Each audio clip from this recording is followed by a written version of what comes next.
estava no shopping, terminando de jantar, era um sábado para domingo, já passava da meia-noite quando eu comecei a receber as primeiras informações, quando a Gabi me manda uma mensagem falando que as imagens estavam começando a chegar pelas agências e se eu poderia fazer uma entrada urgentemente, uma entrada em pouquíssimos minutos.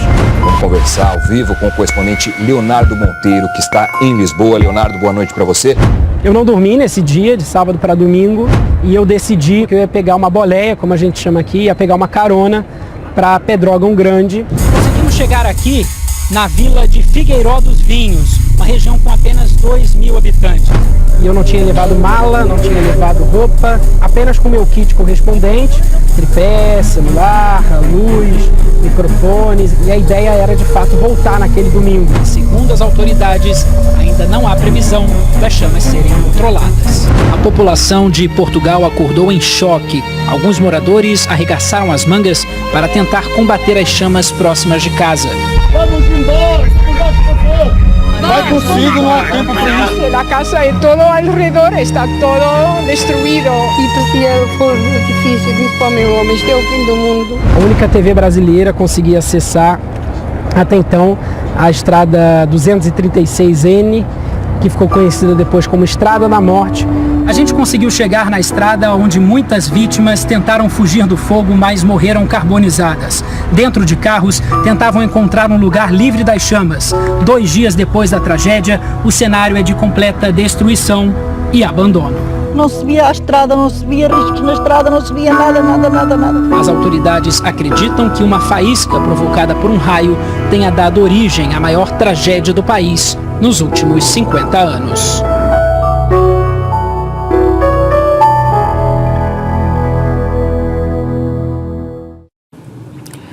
E o Papa Francisco lamentou as guerras no mundo em 2017, na mensagem de final de ano, na última missa do ano, que foi lá na Basílica de São Pedro, no Vaticano. Ele disse que a humanidade desperdiçou o ano de 2017 com mortes, mentiras, injustiças e considerou que os conflitos armados são os sinais mais óbvios do orgulho absurdo das pessoas. Pediu a Deus que em 2018 os corações mais violentos consigam se converter. Né? E amanhã o Papa Francisco vai celebrar uma grande missa no Vaticano para marcar o Dia Mundial da Paz. Estamos precisando de muita paz.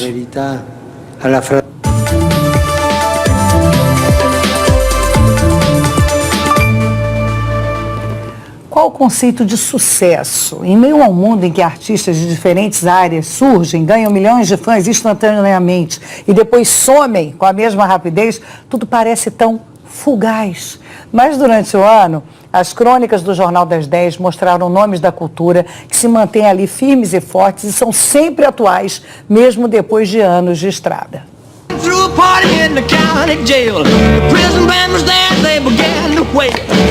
O que 50 milhões de fãs de Elvis Presley em 1959 tem a ver com os 3 bilhões 269 milhões 816 mil 528 fãs de Despacito hoje? Bem, de certa maneira, eles não podem estar errados.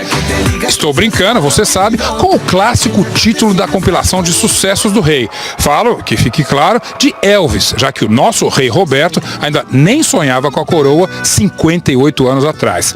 Numa capa que tornou-se icônica na história do rock, uma colagem de vários Elvis no seu terno de lamê dourado afirmava, com o aval de 50 milhões de fãs, que ele era a pessoa mais poderosa da música. Faço questão de poder comparar o pop nos tempos de Elvis com os de hoje, 40 anos depois da morte do cantor. Senhor absoluto das paradas e dos desmaios das fãs, Elvis tinha um poder que dificilmente alguém teria hoje. Não nos faltam pessoas fortes no cenário do pop. Beyoncé, Rihanna, Lady Gaga, cada um desses artistas movimentam a internet com números que só são comparáveis se pegarmos como parâmetro a população de toda a Terra. Será que Elvis conseguiria esses números hoje? O que está diferente hoje é como a gente mede esse sucesso.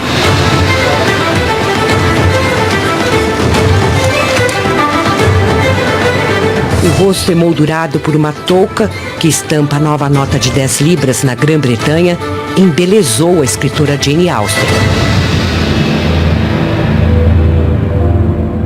Sobre a única imagem dela, desenhada por sua irmã Cassandra, foram acrescentados traços mais delicados depois de 2 séculos desde sua morte, aos 41 anos. Talvez a intenção do ilustrador da cédula seja tornar a escritora mais parecida com suas personagens. Essas que saíram dos livros no século XX para se exibirem em telas de cinema e televisão. De uma maneira ou de outra, o mercado matrimonial está em jogo em todos os seus livros. Sem estudo, como a própria autora autodidata, as mulheres daquela época não tinham muita escolha, além de deixar a família por um marido que a sustentasse. O casamento não foi uma opção para a própria Jane Austen, que recusou um único pedido feito por um rapaz que não a interessava. Talvez por isso ela se projete nas personagens que se debatem, se rebelam e questionam o comportamento que lhes era exigido para a conquista do marido adequado. E por que para nós, mulheres do século XXI, liberadas, profissionais, eleitoras, participativas, os dilemas das personagens de Austen ainda são tão fascinantes? Eis o enigma. 2 séculos depois, os 6 romances de Jane Austen nos perturbam, como se persistisse a dúvida sobre ser possível sermos amadas pelo que somos e não pelo que deveríamos ser. Sua prosa adorável, seu estilo irônico e sutil, atravessaram todos esses 200 anos para ainda seduzir neste século XXI, com seus novos tormentos e contrições.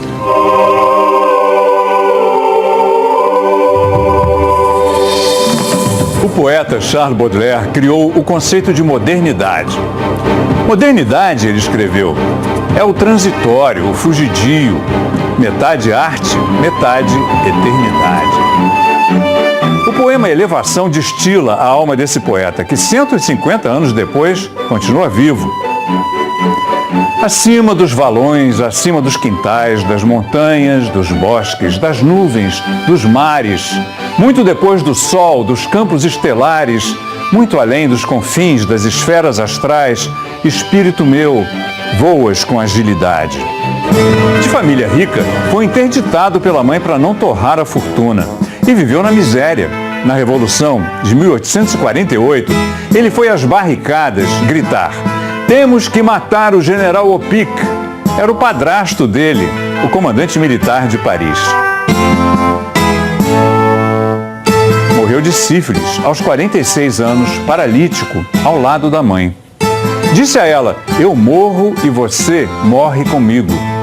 Ela viveu mais 20 anos. Primeiro poeta maldito, foi também o primeiro poeta moderno. Publicou um único livro de poemas, As Flores do Mal. A Justiça mandou recolher o livro como indecente. Proibiu os poemas que falavam de sexo entre 2 mulheres. Uma ousadia sem precedentes na época. Quanta coisa é dita nesse coração que escapa.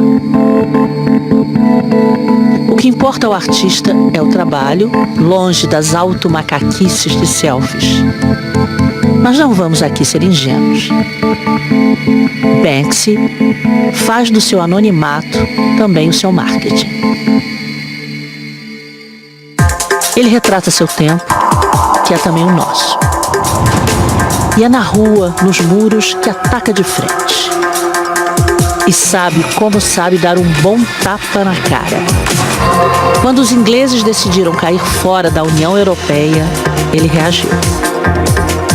Quando seu sonho é ameaçado, ele reagiu. É invisível sendo muito visível. Truque de gênio. Banksy defende uma conexão direta entre a obra do artista e seu público. Simplesmente quem passa nas ruas e sabe enxergar. Esta é a primeira vez que o mundo essencialmente burguês da arte pertence ao povo.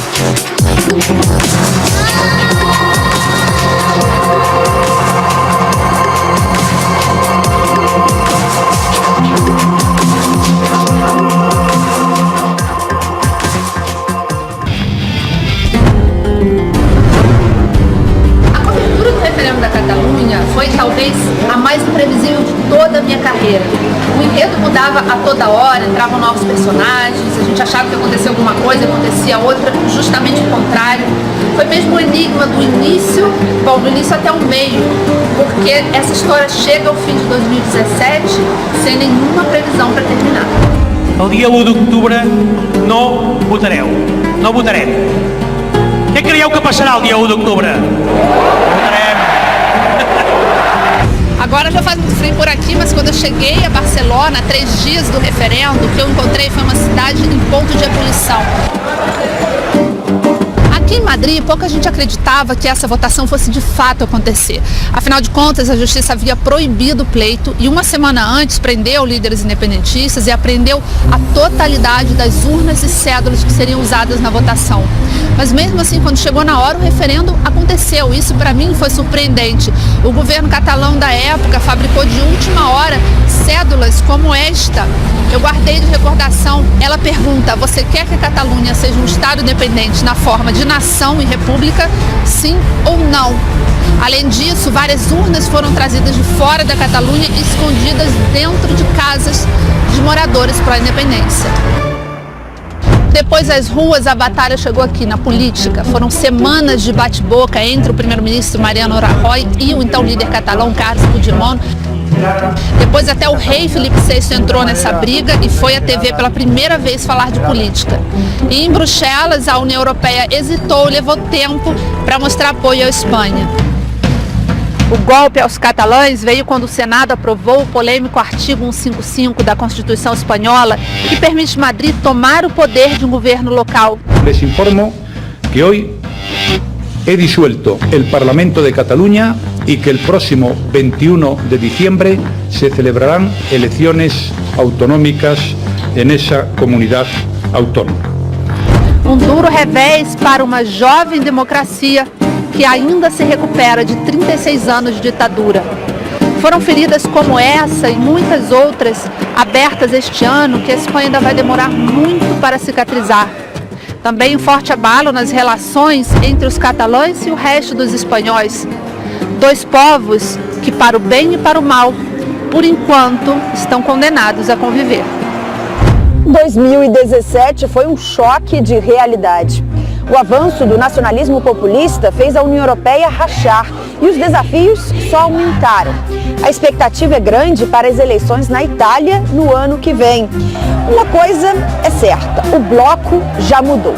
Se para melhor ou para pior, ainda vamos precisar de mais tempo para saber ao certo.